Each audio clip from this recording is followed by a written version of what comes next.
The two-factor theory of intelligence was proposed by Charles Spearman. Spearman elaborated and revised his work in The Abilities of Man. According to him, intellectual abilities are comprised of two factors, namely the general ability known as G factor and specific abilities known as S factors.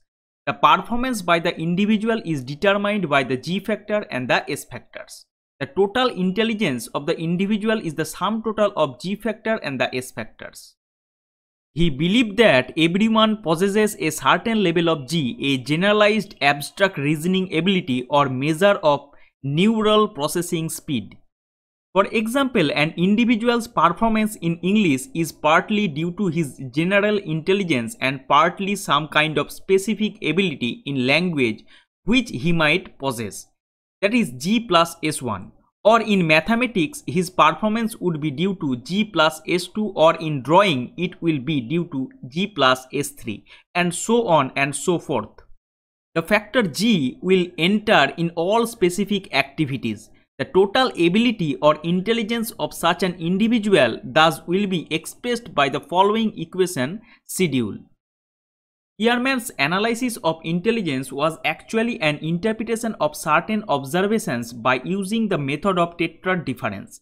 Here the correlation matrix which he used for finding the criteria of proportionality and for calculating the tetrad difference is given below.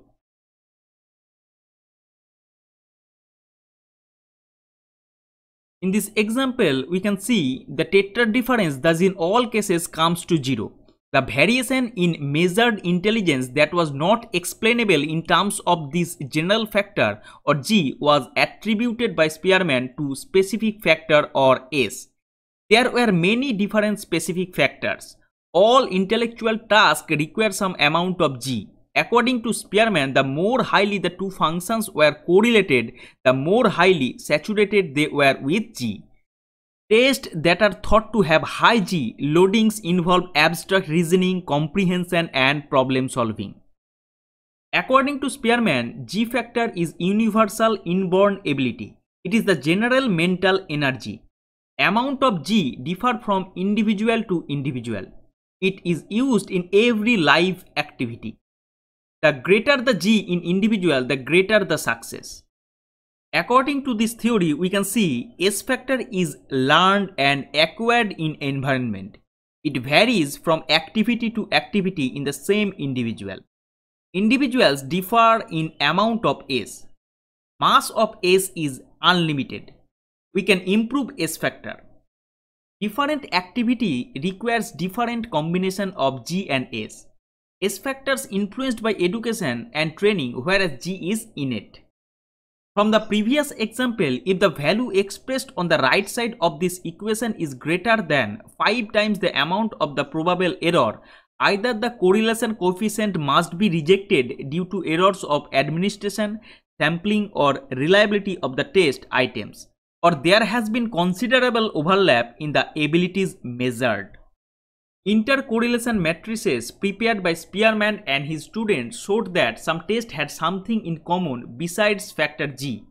That meant that there were some correlations that were over and above the demanded by a single common factor G. Spearman at first attributed this to overlapping S factors. However, some tests may have a higher correlation than that attributable to G alone. Such an additional common factor became known as group factor, which was found to play a role not only in two tests but also in a number of tests.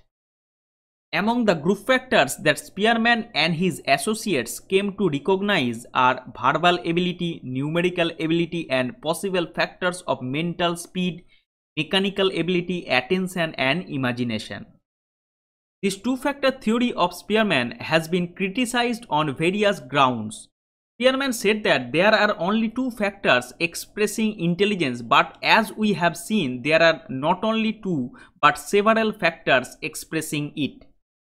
According to Spearman, each task requires some specific ability. This view was not proper as it implied that there was nothing common in the task except a general factor and professional such as those of nursing, compounders, and doctors could not be put in one group. In fact, the factors S1, S2, S3, etc. are not mutually exclusive.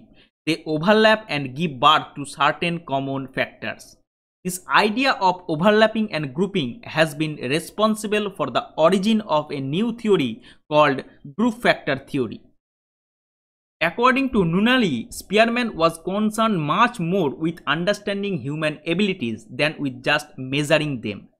Spearman had many interesting theories about G.